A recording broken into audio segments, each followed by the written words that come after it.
Well, because COVID has become the focus, people with heart disease, people with cancer, hypertension, and various things that are critical are choosing not to come in based on fear. People are saying, I don't want to go get seen by my doctor. What if I get the COVID? So I want to look at New York State.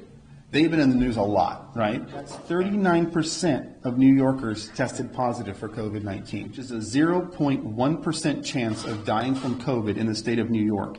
And they have a 92% recovery rate. Does that necessitate sheltering in place? Does that necessitate people being out of work? USA, this is a big one for us, is 64 million. That's a significant amount of people with COVID. It's similar to the flu. If you study the numbers in 2017 and 2018, we had 50 to 60 million with the flu. And we had a similar death rate. The deaths in the United States were 43,545.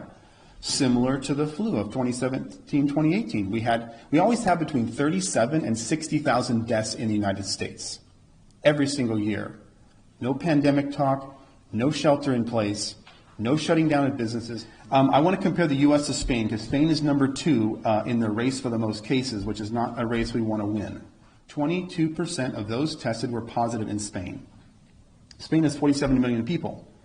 So that equates to about 10 million cases. If we extrapolate the data as we've been doing with every state, how many died in Spain? 21,282 out of 47 million. You have a 0.05 chance of dying from COVID as a citizen of Spain and a 90% chance of recovery from COVID. When you bring up a system of lockdown, you automatically have to compare it to a system of no lockdown, Sweden and Norway. Norway has lockdown, Sweden does not have lockdown. What happened in those two countries? About 2 million cases of COVID in Sweden. They did a little bit of social distancing. They would wear masks and separate. They went to schools, stores were open. They were almost about their normal daily life with a little bit of social distancing. They had how many deaths? 1,765. Norway, they have about 1.3 million cases. Now, their deaths as a total number were 182, fairly small, but statistically insignificant from 1,700, you realize. It is not statistically significant whether you lock down or not. So why are we doing it? What has it caused to have us be involved in social isolation? Child molestation is increasing due to angry family members who are intoxicated, who are home, who have no paycheck. Spousal abuse. We see people coming in here with black eyes and cuts on their face. Alcoholism, anxiety, depression, suicide, education has dropped off, economic collapse. These are all real things that I'm seeing every day. I don't read about this stuff. I'm seeing it in my clinics.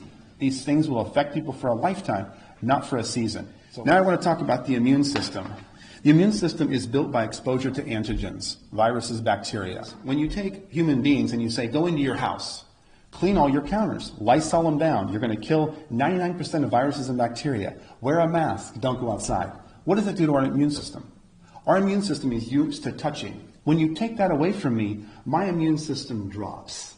As I shelter in place, my immune system drops. You keep me there for months, it drops more. Sheltering in place decreases your immune system. And then as we all come out of shelter in place with a lower immune system and start trading viruses and bacteria, what do you think is going to happen? Disease is going to spike. And now I'm at home, hand washing vigorously, washing the counters, worried about things that are indeed what I need to survive. Let's follow the science. This is immunology, folks. This is microbiology. Is the flu less dangerous than COVID? Let's look at the death rates. No, it's not. They're similar in prevalence and in death rate. So we are saying that our response now that we know the facts, it's time to get back to work. It's time to test people. The flu kills people, COVID kills people. But for the rest of us, we develop herd immunity. We develop the ability to take this virus in and defeat it. Typically, you quarantine the sick. When someone has measles, you quarantine them. We've never seen where we quarantine the healthy, where you take those without disease and without symptoms and lock them in your home. I can go into Costco and I can shop with people, and there's probably a couple hundred people, but I can't go in Cafe Rio. So big businesses are open, little businesses are not. There's no science behind that.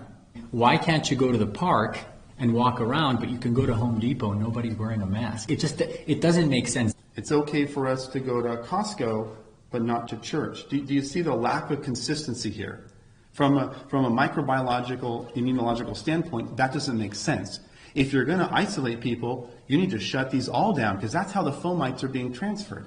When you go to Del Taco and you get a plastic bag or piece on your burrito from someone not wearing a mask who was just wiping their arm on your thing, do you think you're protected from COVID?